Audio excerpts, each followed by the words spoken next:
Hi everyone, my name is Robert, and you're watching That's the Movie. So today I'll be reviewing Nightcrawler. Nightcrawler stars Jake Gyllenhaal, and it's about a guy who's been looking for a career and a job, and he just wants something to do, a career to pursue. And he sort of stumbles upon this sort of job that I didn't even know existed. That was these guys who sit around with video camera and all this expensive equipment, and they would listen to a police scanner. They would drive around, whatever city they're located at, listen to a police scanner, learn the police codes, and whenever there's some sort of situation going on, like a very bad accident or a shootout or a fire, they would immediately try and drive over there and get some footage of what happened, and then sell it to a news channel. And that's what it is, and sort of. Jake Gyllenhaal's character, Lou Bloom, just sort of gets into this world, and little by little he starts getting better and better at it, and this movie was freaking awesome. I loved all of it. I mean, it wasn't until I was halfway done with the end credits that I was like, this was a great movie. I like this movie. This movie was awesome, and probably one of the best ones I've seen all year. It was just fantastic. Jake Gyllenhaal's performance in here was the best in his whole career.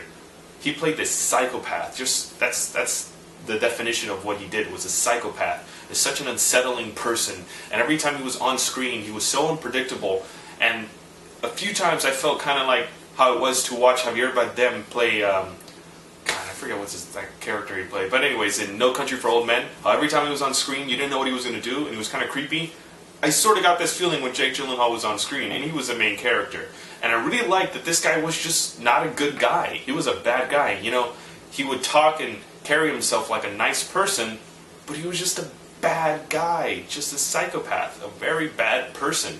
And every time I saw him have a conversation with someone, I just expected him to kill him, because the looks he'd give him and the way he'd deliver his lines were just so creepy and menacing, and I loved it all. Just fantastic.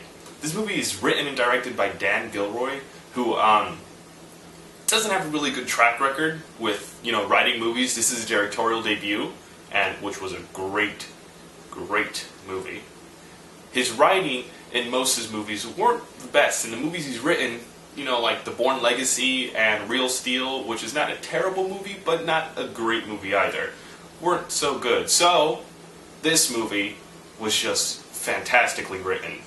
Just the dialogue was so cleverly written, and the delivery on Jake Gyllenhaal's side was just fantastic. Every actor in this movie was awesome.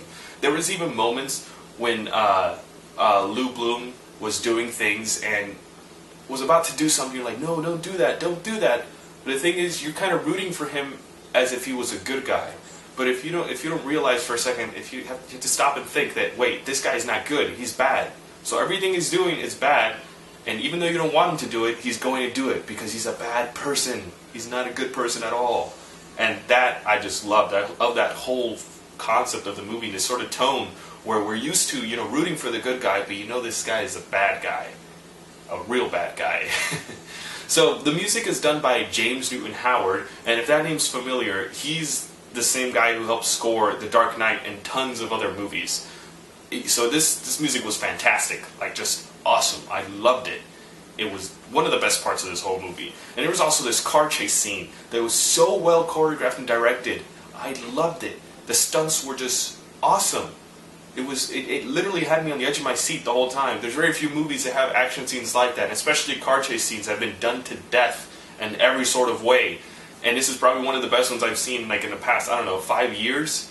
It was awesome. I love the car chase scene, and probably one of the most memorable moments in this movie.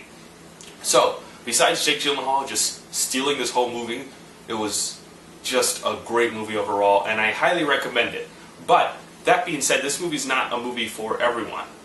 I was speaking earlier about how the main character is not a good guy, because he isn't. He's a bad guy. And that doesn't go well with, the average audience. Not everyone wants to be watching a movie where it's just a bad guy. They don't like that. Not everyone wants to see this guy and not, relate to him. And that I can understand what some people will fault this movie for, which is, the character may not be relatable, but it doesn't mean the movie is any less good. It's awesome to see a character where we don't relate to, or we're just learning everything about him, and he's just this bad person, and it's great to see stuff like that. It's not like, watching Scarface or any other mafia movie. Even though they're bad guys, you still kind of you still kind of root for them. This guy was just terrible, and I love that. It was a great part of this movie. So, go check out this movie. You guys can follow me on Twitter, Tumblr, Facebook at The Real Robert H, on Instagram at Robert Alfonso Hidalgo, and you guys can go on The Sasha Marino Show. Go there, SashaMarinoShow.com. Go there and you guys can look up our podcast that I do every Monday with Sasha, and it's just a news podcast. And go on Google Play and BlackBerry World and download our app, The Sasha Marino Show app. Easiest way to stay up to date with our stuff. And also our Facebook pages, The Sasha Marino Show and That's a Movie. So yeah, check out Nightcrawler. That's the movie. Fury is a World War II movie stars Michael Keaton, and he plays a washed-out sergeant in a tank crew. High point in his career, American tank crew.